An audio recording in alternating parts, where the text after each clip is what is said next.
সাবেক প্রধানমন্ত্রী শেখ হাসিনার বিচার সহ ৪ দফা দাবিতে রেজিস্ট্যান্স উইক কর্মসূচি পালন করছে বৈষম্য বিরোধী ছাত্র আন্দোলন। মঙ্গলবার বিকেলে ঢাকা বিশ্ববিদ্যালয়ের রাজু ভাস্কর্যের সামনে থেকে এই কর্মসূচি শুরু হয়। বিস্তারিত মারুফা কামালের রিপোর্টে।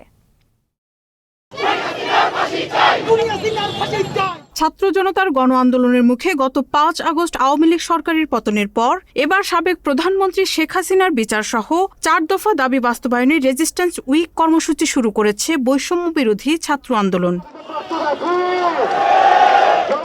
আয়োজিত কর্মসূচিতে অংশ নেয় বিভিন্ন বিশ্ববিদ্যালয়ের শিক্ষার্থীরা।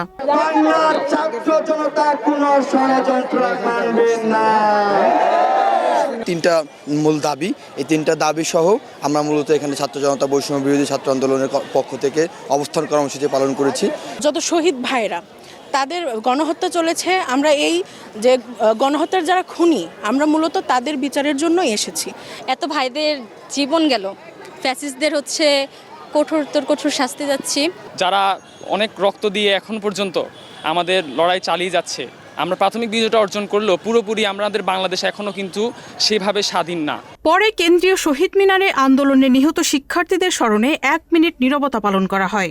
এ সময় বৈষম্য বিরোধী ছাত্র আন্দোলনের নেতারা সকল ষড়যন্ত্র রোধে সবাইকে সোচ্চার থাকার আহ্বান জানান।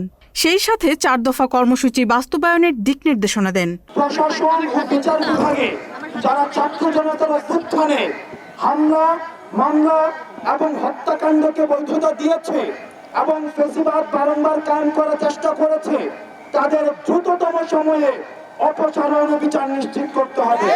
আমরা শুধুমাত্র আমাদের আন্দোলনকে কেন্দ্র করে আহত হওয়া এবং শহীদ হওয়া ভাই বোনদের তথ্য সংগ্রহ করছি। আপনারা তথ্যগুলো দিবেন যেন সারা দেশের সকল সেই ভাই বোনদের পাশে আমরা দাঁড়াতে পারি, আর্থিক সহযোগিতা করতে পারি, চিকিৎসা নিশ্চিত করতে পারি। কর্মসূচিতে অংশ নিয়ে শিক্ষার্থীরা টিএসসি হয়ে বিক্ষোভ মিছিল নিয়ে পুরো বিশ্ববিদ্যালয় এলাকা প্রদক্ষিণ করে। Marufa Kamal, channel S, Dhaka.